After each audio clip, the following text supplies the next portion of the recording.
Perfect. So we are recording and ready to go here. I'm still sharing my screen. So we should be good. So everyone, thank you for joining me for this intro to portfolio analytics webinar here. So my name is Oliver Marzinski. If you've been watching the previous webinars on market dashboards, I know we ran one last week and having office hours there. I was doing that one with Becca. I run a lot of our PriceLabs 101s, our PriceLabs 201s, and then do a lot of the customer onboarding, business development, marketing side of things here at PriceLabs. So really appreciate your guys' time. Today, we'll be diving deep into portfolio analytics in PriceLabs here. So before we get started, biggest thing, if you do have any questions that come up, do feel free to ask those in the Q&A. Here, let me pull the Q&A down to my bottom screen here. It's not the biggest group today, so any questions are totally welcomed. You're not talking to thousands of people here. There's so it's a pretty intimate group here. So as we go through questions of the Q&A, main topic is portfolio analytics. Any questions we don't get to, you can always send those to our support channel. So let me type that to everyone, support@pricelabs.co. You can always send them to our support there. And then we are running an office hours tomorrow specifically dedicated towards portfolio analytics. So if you do have any additional questions, you can always stop by the office hours, and we'll be there for about an hour or so just going over any of those questions. So let me get that office hours also pasted in here, and then that'll be everything we need to get going here. So portfolio analytics office hours, paste that in. That's in the chat. Feel free to register, and we'll only purely be spending that time answering your questions on the system here. So for all of you who are joining here, as you probably know, PriceLabs, we are a full revenue management platform. Definitely see a few names here in the chat that I am familiar with and have worked with on dynamic pricing here. We also, of course, do market dashboards, which is our market data tool that dives into, hey, what booking trends are happening in any area you select around the world. So not specifically where you have listings. Great for investing, great for comparing your portfolio against the market. And then portfolio analytics is going to be a tool which basically goes in, connects directly to your booking data, and gives you metrics about how you're doing in your specific portfolio. So market dashboards, that's looking at market data. Portfolio analytics, this is looking at data for your bookings in your own portfolio here. So what is portfolio analytics? Essentially, it's a real-time reporting system that shows important vacation rental KPIs and listing level performance data. So our idea behind creating this is that a lot of property managers have some tools at their disposal within their PMS. You can pull up some reports, but we found that those are super inconsistent, PMS by PMS. So we, would say, hey, check in your PMS. This is what you should look for, but not everyone had access to the same data. So this is us basically pulling in your data and showing you the trends that we think are most important to be looking at to make decisions about your portfolio, managing pricing, managing rate strategies, and so on. And then portfolio analytics, this is totally free, so you don't have to be using our dynamic pricing side of things. You can load in your listings into PriceLabs, not sync a single listing, not pay us a dime, and only use us for this reporting side of things. That totally works. That would be totally free. And then, of course, if you are using dynamic pricing, you know what you're getting with the automation of those strategies, using that market data in your pricing, and so on here. So as it says here, it's free for property managers using, and then all of these PMSs that are currently supported with portfolio analytics here. So I believe that should be the full list. We might have added a few recently. So in the chat here, I'm pasting the full list of PMSs that are supported with portfolio analytics right now. And then the one additional caveat is that we do support Airbnb with portfolio analytics. However, you do have to request for our team to turn on that Airbnb portfolio analytics. So if you aren't using a PMS right now and you have PriceLabs connected directly to your Airbnb account, shoot us a message at that support email I posted in the chat, support@pricelabs.co. We are able to provide portfolio analytics. It's just something that we would have to go in on our end and enable for your account there. Very simple process. Shoot us an email, say, hey, please enable portfolio analytics for Airbnb for the account. Give us the email that you used to log in, and we'll get that taken care of. Yeah, today. You'll see that kind of appear in your account here. So I'm diving into portfolio analytics, talking about what are portfolio analytics typically used for. So honestly, there's three main use cases that we'll be going over today, which are comparing portfolio performance over time. So really looking at things like year-over-year comparisons to see how are you performing this year compared to last year, compared to the previous year, compared to next year, and all those things. And we'll be diving into each of these individually here. Comparing listing performance across your portfolio. So not just seeing, hey, of my 20 properties, what am I doing in terms of revenue and occupancy? You're, of course, working with individual owners who want their listings to be performing well. So sometimes, it's great to see how your portfolio did as a whole, but then it's also good to see how is each individual listing performing, so you know where to go in and then make those adjustments. And then finally, comparing your performance against the market. So this is where using both portfolio analytics and market dashboards comes in. So so market dashboards, of course, a separate tool to portfolio analytics that is a paid tool, $10 per dashboard per month. And we'll dive into that. Basically, a lot of the data that we show in market dashboards is the same data that we show in portfolio analytics. So if you open those side by side, you can get a great comparison of, hey, what's the market doing? What are my properties doing? And then we do have a tool within portfolio analytics that lets you layer some of that data on top of each other and make sure, make it easy to compare how those two things are working. Then with all of these things, again, if you watch the market dashboard webinar, very similar kind of punchline here, where honing in on specific listings is going to be crucial for each of these use cases. So if you're looking at, hey, how's my portfolio performance over time? It might be very different for your 2 bedrooms versus your 5 bedrooms, or it might be very different if you have listings in different cities. So we'll talk about, filtering listings and creating those comps to make sure that when you're comparing yourself, you're always looking at apples to apples. So filtering portfolio analytics, that's kind of what we're going to start off here. Hopefully you can still see my screen. Haven't seen any comments that are saying otherwise here. And again, if any questions come up as we dive in, do ask them in the Q&A here. So portfolio analytics, this is the main portfolio analytics page, where the way you access this is by going to this portfolio analytics tab in the top right corner of your screen. Again, if you aren't working with one of those supported PMSs, you won't see that tab. If you're working with a PMS that we don't support yet, definitely shoot me a message in the chat.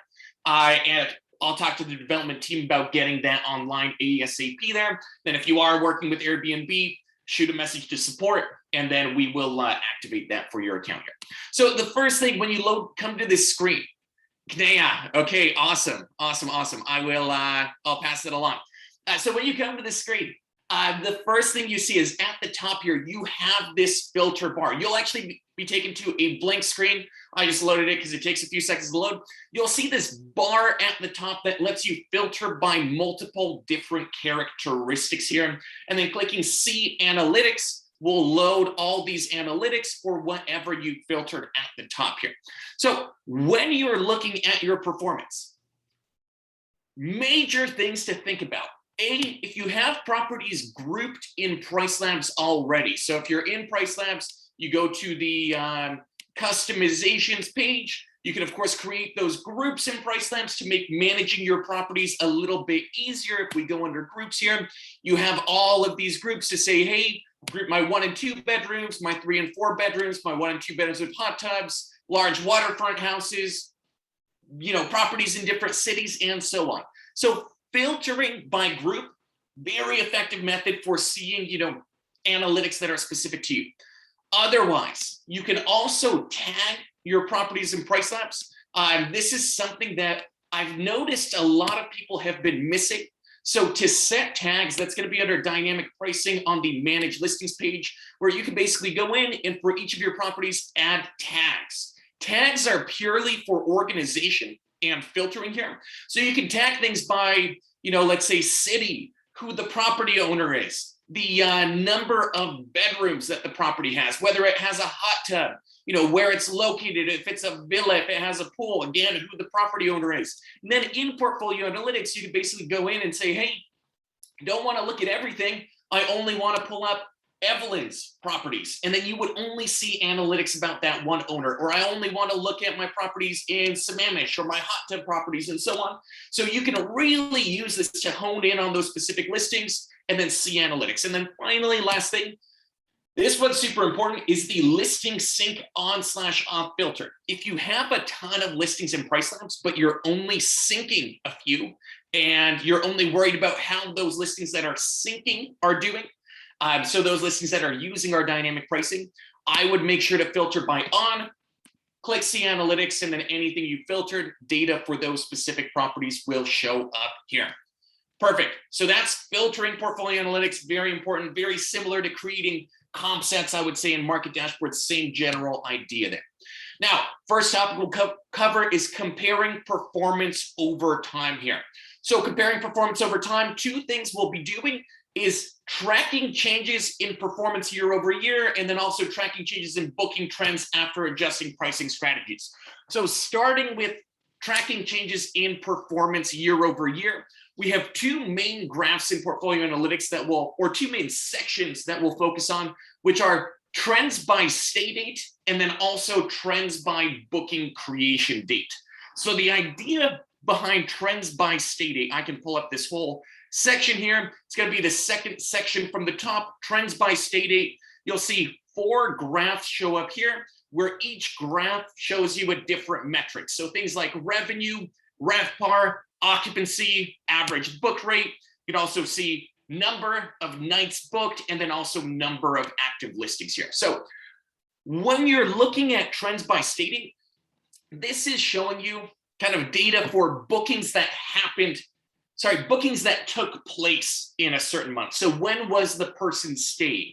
So for example, this is looking at July, and then each of these lines is going to be a separate year. So if you're curious to say, hey, how did my 2021 compare to 2019? We can hide 2020, hide 2022, and then basically see your actual final realized revenue for stays that happen in certain months, and have that idea on how you're trending year over year to see, hey, how much is my company growing? How did we do during COVID? Have we recovered since then? And so on. So this would really be to track how things are changing. Then it could also give you a good idea of what to expect. So if let's say 2022 was a pretty big anomaly, so I often exclude that from the data.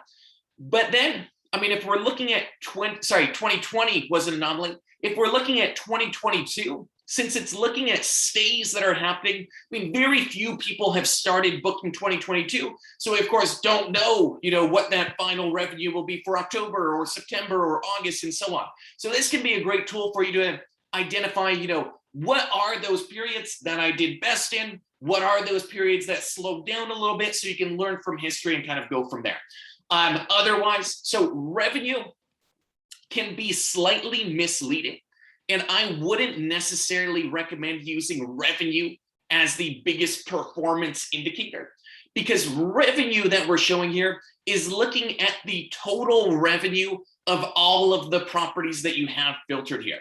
So if I, for example, pull up, let's say, number of active units, we'll see that the revenue that we're showing here might be for a totally different kind of number of units. So if we're comparing 2019 to 2021, it looks like 2019 did a lot worse than 2021.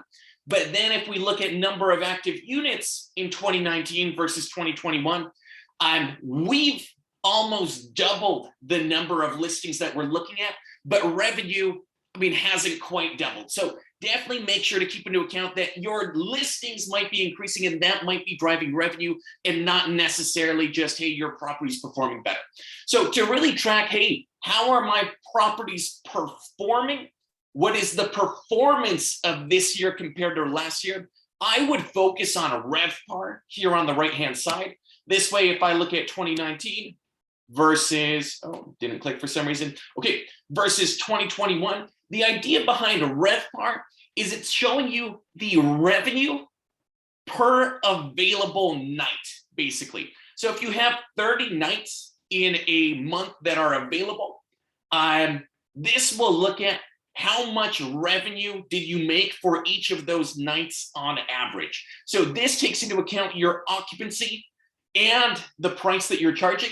Because if you have a super high price, but you're not getting booked, of course, RevPAR would be lower. If you have a low price, but you're getting fully booked, RevPAR kind of accounts for that. So RevPAR really is going to be the best performance metric.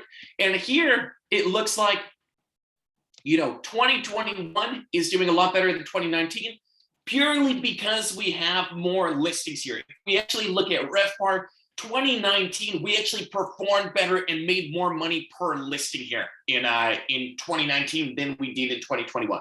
So this section right here, trends by state aid, really using it for comparing that performance year over year, mostly for internal reporting, for talking to your customers, for talking to your homeowners, to let them know how they did year over year here. Next section, trends by booking creation date. So that will show up a little bit lower on the page here. And the idea behind trends by booking creation date is we're not looking at stays that happen in a certain month. We're looking at bookings that were made in a certain month for future dates. So what that typically looks like is, filter out 2020 again. So we can see that even though July was the highest revenue month in terms of stays, it's not the highest revenue month in terms of bookings.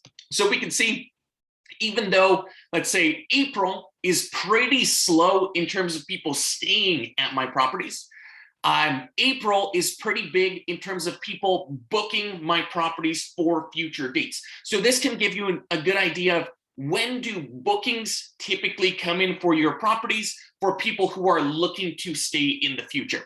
So this really, I use this for kind of cash flow projections and knowing when money will be coming into the business. So if you know that, hey, this is our slow season, very few people book, very few people stay, we're really holding out for the summer to bring in a lot of those guests. Well, you at least know you'll get a spike in cash here in April, because that's when people start booking reservations for the summer there. So that's how I would use it, just to see, hey, I'm really looking at, hey, based off of when people are booking, when is that money coming in? And this, of course, all of these trends, we can look at the monthly level, we can hone it down to look at the weekly level to really get a little bit more specific. Look at the day of week level. So trends by booking creation. I use this sometimes to see, hey, do most people book my properties, midweek? Do they typically book them during the weekend? Just to give me an idea of when I can expect to see more reservations coming in for my listings. Basically, when are people booking the property, not when are people booking the property for. Okay, perfect. Now, next idea, comparing performance over time. The next idea is going to be tracking changes in booking trends after adjusting pricing strategy. So this is where the key performance indicator section comes in at the top of the page. Very first thing that you'll see is key performance indicators. Key performance indicators, these are basically showing you the metrics that are typically most important, just to get a quick snapshot when you're managing your listing. So here you'll see things like revenue. You'll see things like average length of stay, number of reservations that came in, occupancy, RevPAR, average lead time. So these are typically the different metrics that you're going to be trying to optimize for when you're setting up pricing strategies, when you're thinking about the actual performance of your portfolio here. And what we're showing here, this main number is going to be the number for this date range that shows up here. So by default, we show that for the past 30 days. This number that shows up in red and green shows you how this date range compares with any other date range that you have here. So you can say, hey, how does this past month, October through mid-November, compare with the previous month of September through October. So if we see that, hey, revenue went down this month compared to last month, average length of stay went up comparing this month versus last month. And the way that I typically use this is basically to track the effect of changes I've made in my pricing or minimum stay strategy and see what effect that had on new bookings that are coming in.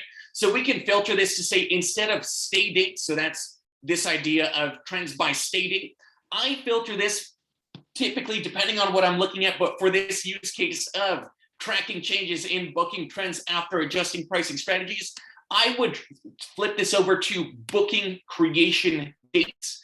And this is basically telling you, hey, this previous month compared to this month, or we can adjust these date ranges, say last week compared to the previous week, how did the, let's say, revenue from new bookings created? How did the average length of stay change? How did the lead time change? And so on. So really what I'm looking for here is, if I know, let's open this up. If I know that, hey, I made a pricing change on October 19th. I made a big change in my portfolio where let's say I changed my minimum stay strategy. So instead of allowing 2-night bookings by default, I've now increased my minimum stay to prioritize 3-night bookings and maybe allow 2-night bookings last minute or something. So I've made some change in my portfolio. That change happened on October 19th. And then I basically want to track, hey, what was the impact of that change? So I'll be tracking October 19th till today against a comparable amount of time. So let's say against the previous month. And then what I would be looking for is to say, hey, by changing my minimum stay restrictions, did I achieve my goal of taking longer stays for my properties? I would basically say, hey, my average length of stay is now 4.15, which is up by 0.55 from the previous month. So I would say, hey, the change I made on this date had a positive impact on increasing my minimum stay.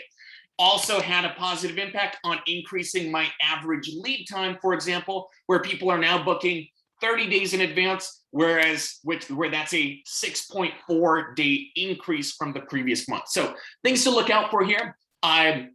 The time period that people are booking in can definitely make a big impact. So a lot of the time I'll look at week over week data. So I might say, hey, I've made this change, let's say 2 weeks ago. So let's compare, this time period of the past 2 weeks to the previous 2 weeks that we might be looking at here. So making sure that your time periods that you're looking at aren't huge, because the bookings that are coming in are definitely changing. So if I'm looking at, month over month, maybe people are now booking the holidays, whereas previously they weren't booking the holidays. Or people are starting to book summer, whereas previously they weren't booking summer. So really using this to track the impact of changes that happen to bookings. I'll look at revenue. I'll look at number of reservations to see if number of reservations is increasing, and so on. So that's really what I would be looking for there. Now, next idea, comparing performance across your portfolio. This is another one of those big buckets. So for comparing performance across your portfolio, these slides are a little bit out of order of what I was expecting. We're really trying to understand which listings are over or underperforming compared to other listings or compared to the markets, and then identify which listings you might need to make adjustments for. So instead of looking at these bulk trends and how is that segment of the portfolio performing as a whole, we're really looking at how each individual listing within your portfolio is performing here. So for this, we're looking at the third section, which is called listing level metrics right here. So how listing level metrics works, it'll show you this scatter plot that you see here, where the data that we're showing is going to be for a specific month. Okay, so this is data for a specific month.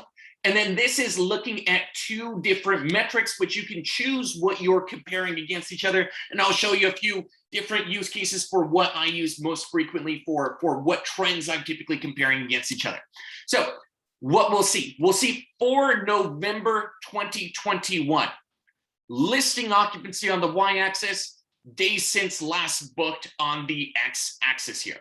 Each of these dots that you see here is going to be an individual listing in my portfolio, and it's plotted based off of its occupancy compared to the number of days since that listing has been booked for a date in November here. So it's occupancy in November compared to the days since last booked for a date in November here. So this can be very powerful. I'll go over kind of different use cases where I use this from, but keep in mind a big piece of functionality here. Of course, you can see the listing that's coming up.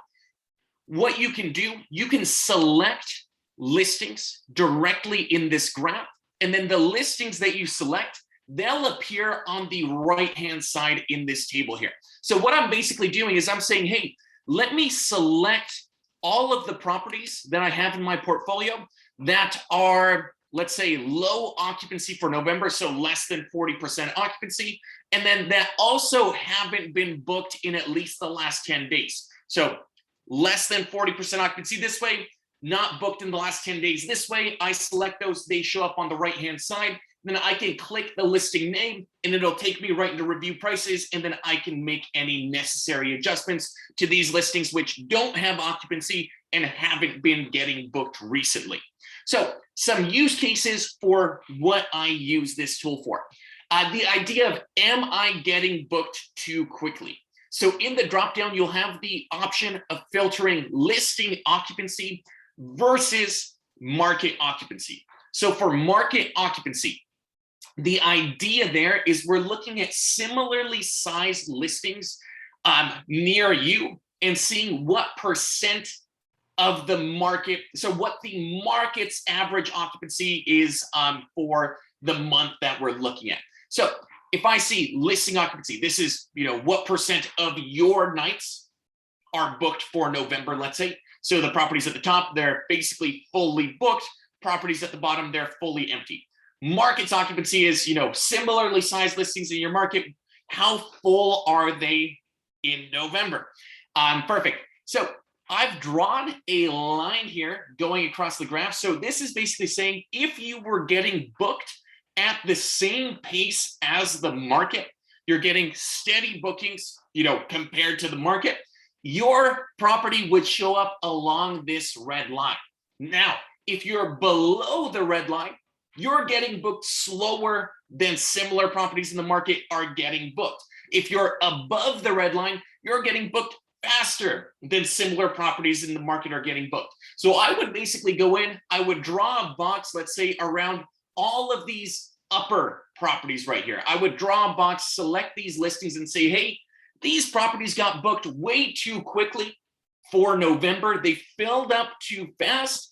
Let me go in, and then in here, I would select those properties, click on the listing name, that'll take me into review prices, and then I can make any adjustments. So I could select that listing and say, hey, we got booked too quickly, let's increase the base price, for example.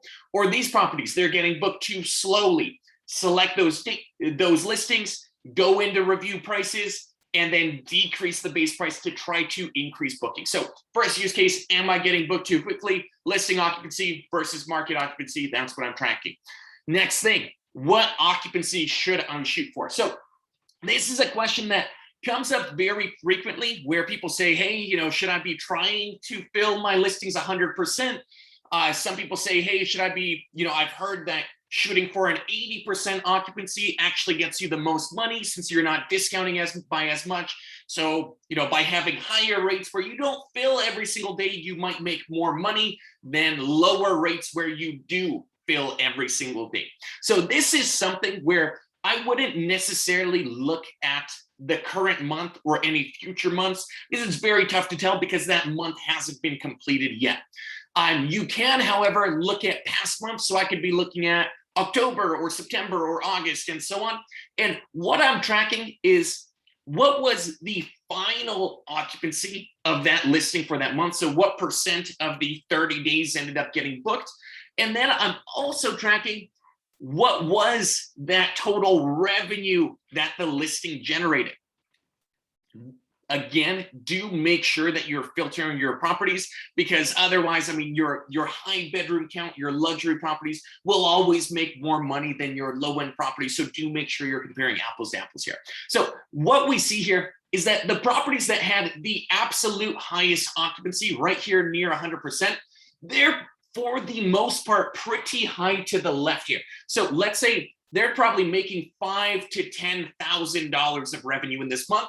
Whereas the properties that, let's say, made 70 to 80% occupancy at the end of the month, we're seeing more of them spread out to the right here. Then, of course, the properties with very low occupancy, they had extremely low revenue. So this can give you an idea based off of your own past performance, which occupancy, shooting for which occupancy numbers made the most sense in terms of final realized revenue. Let me know if there's any questions about this. These are definitely advanced topics for, really diving into your portfolio metrics here. So that's generally how I would read that chart. I would look into this. Sometimes you'll notice, hey, those properties that we've been discounting very heavily last minute to fill, well, we didn't actually perform as well on those as we thought we did. Yes, we made some incremental revenue filling those additional dates, but if we had focused on leaving our rates high, maybe missing out on a few bookings, we would have had higher revenue at the end of the day here. So in this case, I mean, I would personally be shooting for about an 80% occupancy or so if I were seeing these numbers here. And again, do make sure you look at months, because your occupancy breakdown in the high season might be very different than your occupancy revenue breakdown in the low season there. Okie dokie. Next one. Finally, which listings aren't getting booked? This is the last example. This is the example that we actually already went over here, which is the example of listing occupancy on the y-axis versus days since last booked, to basically say, hey, for either this month or a future month, which listings are already getting booked? Maybe they're getting booked too quickly. Which listings haven't started getting booked yet? And the reason I include days since last booked here is because if you have a listing that's, let's say it's at 50% occupancy, maybe that's not great yet, but all of the properties here, close to the left side, they've been getting booked very recently, so bookings are still coming in. Whereas the properties that are out here might also have 50 or 60% occupancy, but they haven't been getting booked recently. So they might have, maybe the last time they got booked was 20 days ago or 15 days ago or 10 days ago, where I would be more worried about the ones that haven't been booked recently than the ones that maybe have slightly lower occupancy but are actively getting booked here. So again, you can always select those directly in there and then hop into the properties that might need attention. And then, of course, I mean, if you have listings that are full and haven't been booked in a while, maybe that was a long-term booking, maybe that's an indicator that someone, you had prices that were too low, and then you could go in and then make those adjustments there. Now, the last thing to mention here is that by default, this color coding is based off of score. So score is an idea we came up with that kind of takes into account your occupancy, takes into account your revenue, your average booked rate, your RevPAR, and kind of scores all of the listings based off of their performance here. You can also filter these, have these color coded by things like city, groups, number of bedrooms. So this can be a good way to, let's say, not focus as heavily on filtering your properties, maybe show more of the properties that you're managing here, but then use those colors to really identify, let's, and then you could click on the names of the cities or the names of the groups or the numbers of bedrooms. You can kind of isolate that data and see, trends for specific segments of your market without worrying as much about those specific filters. So just something I thought I threw in there. New functionality came in, I think, last week here.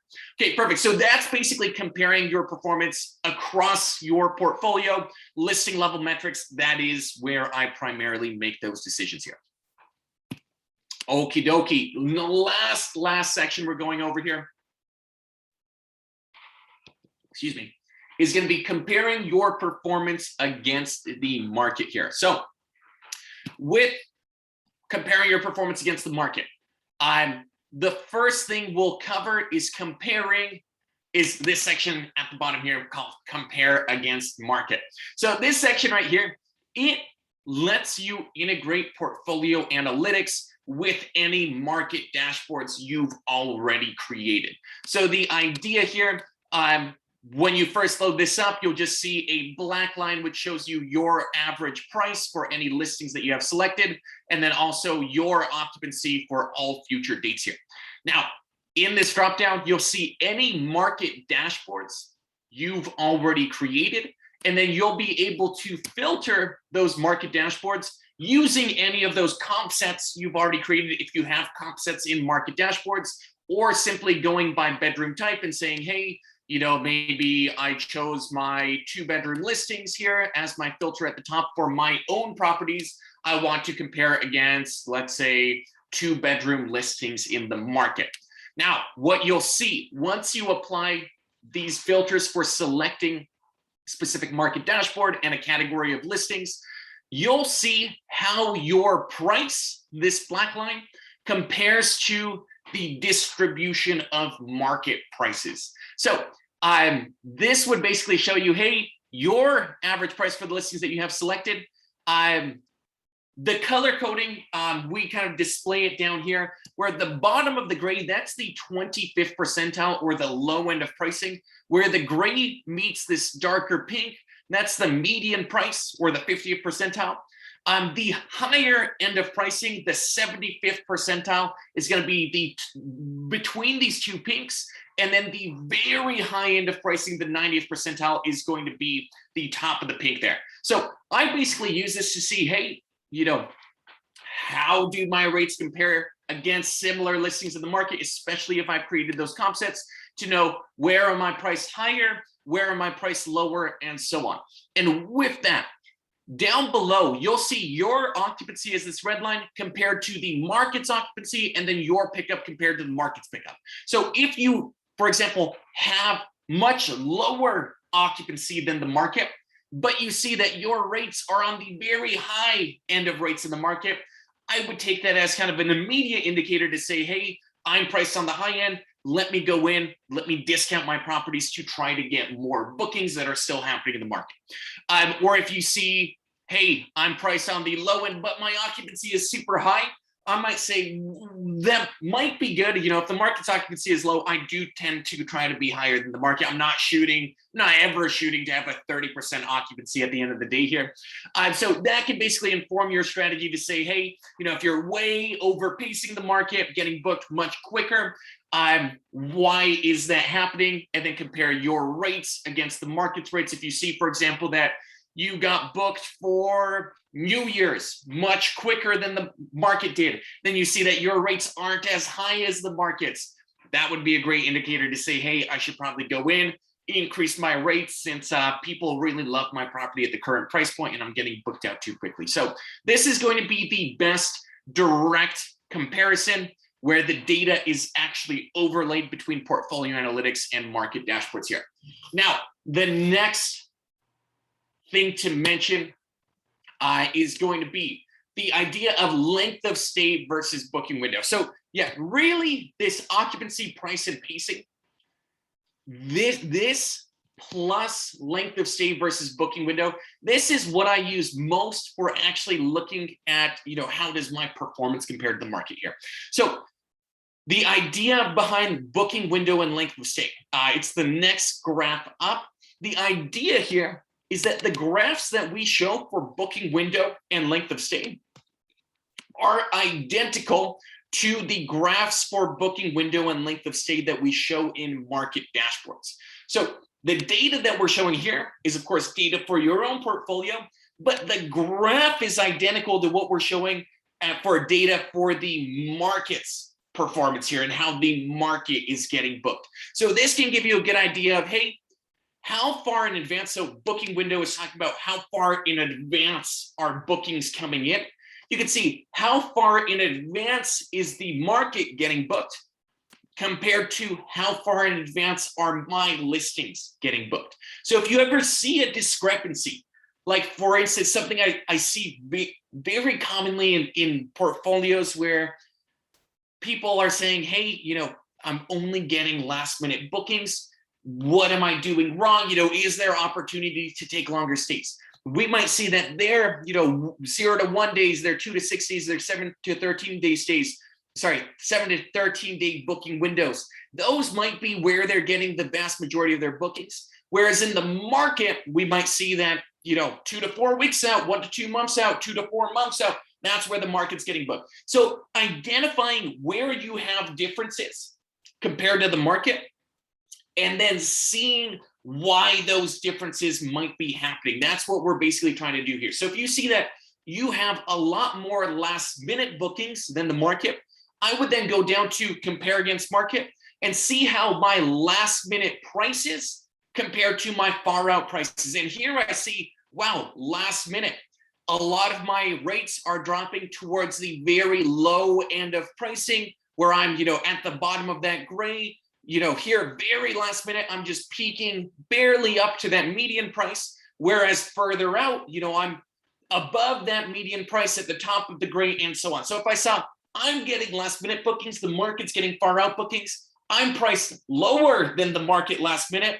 I'm priced higher than the market far out, well, that would be an indicator to me to say, hey, my far out prices are too high, and people only ever start booking my property once I start applying last minute discounts.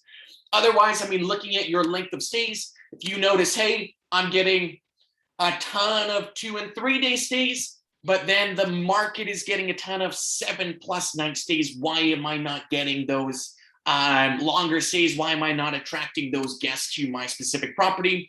I would maybe look at things like, your weekly and monthly discounts and how your discounting compares to the markets. Maybe you're not offering any discounts, whereas, the market's offering aggressive monthly discounts or aggressive weekly discounts and so on. So really trying to identify, A, what are those differences in performance, and then B, what can I do to get myself more in line with the market if the market is taking more favorable bookings than what you're getting. So that's basically it, really. Hopping back to the very beginning here, main things we're really looking at: comparing your portfolio performance over time, so year over year, month over month, etc. Comparing listing performance across your portfolio to hone in on those listings that might need help, and then also comparing your performance against the market to make sure you're not missing out on any opportunities, to make sure where you think you're doing great, you're not actually doing a poor job. I've seen some cases where someone comes to me, they say, hey, Oliver, we're doing a quick account review. And they say, last summer I had my best summer yet. We hit 100% occupancy for every single listing. We hit, X ADR, and they're happy. But then we compare it against what the market actually did, and the market was just so much hotter. There was a lot of opportunity, a lot of missed opportunity, a lot of money left on the table. So really, you can only know how you're actually doing by comparing that performance against the market and what similar properties in your area are doing. That's really how you know if you're doing a good job versus a not so good job. Again, I've used this tool for having you owners sign with property managers. So for example, if you look at, let's say, the market's revenue for a certain, comp set that you've created for a certain listing type, and then you go into portfolio analytics and you're able to show them what you did as, okay, wow, that was throwing me off. What you did as your revenue for that same period.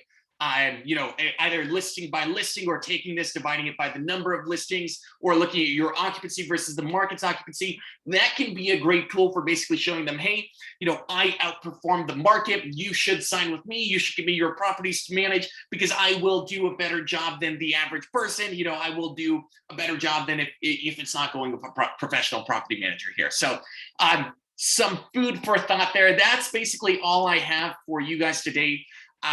No questions have been coming in until now. So if you do have any questions about anything we've covered, definitely let me know. If anything comes up in the future, support@PriceLabs.co. Let us know. We're also doing that quick office hours tomorrow. Feel free to sign up. I'll be there chatting with whoever shows up for, it's either scheduled for 30 minutes or an hour here. I can't quite remember. But these were all pretty advanced topics, so definitely not things you need to be doing on a day-to-day basis. We have a webinar coming up next week called Managing Your Portfolio Day to Day.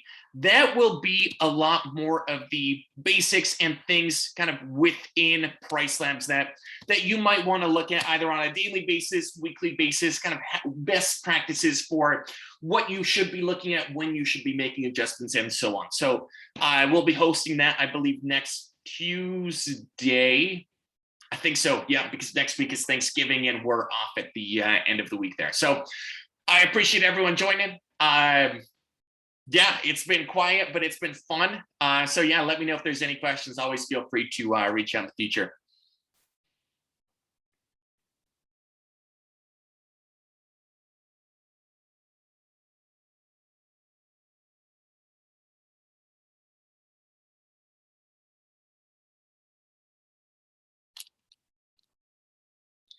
Alrighty, Scott, shoot me an email if you could here. Give me 1 second. Oh, I just sent you my email address. If you could shoot me an email here, I will direct you to the right person on the team to yeah, go through that. Cool, cool.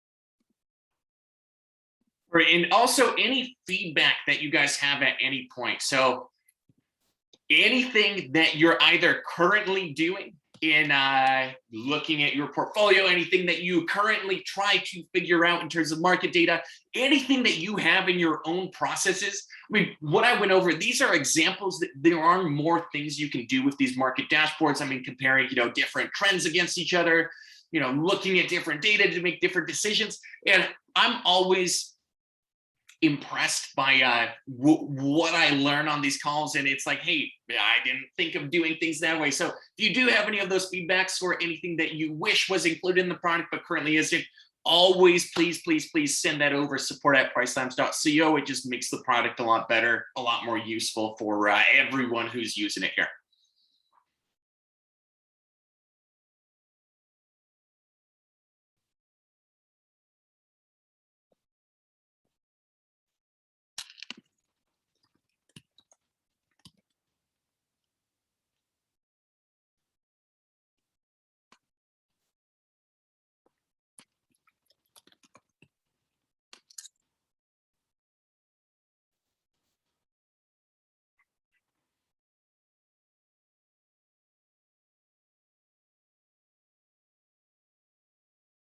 Alrighty, I'll hang out for a few more minutes here. I see the crowd is winding down here slowly,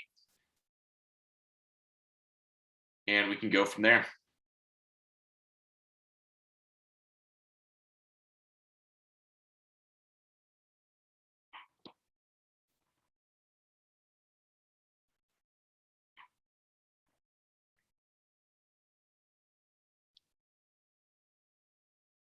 Actually, Scott, if change your plans here, if you could actually email that support email, that might honestly work a little better. They will just get back to you a lot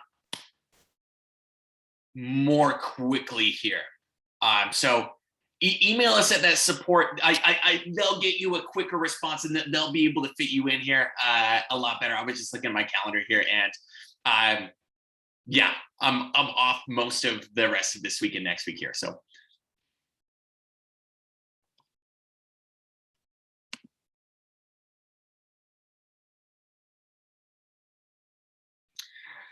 Okie dokie, last call. Otherwise, I will call it a webinar.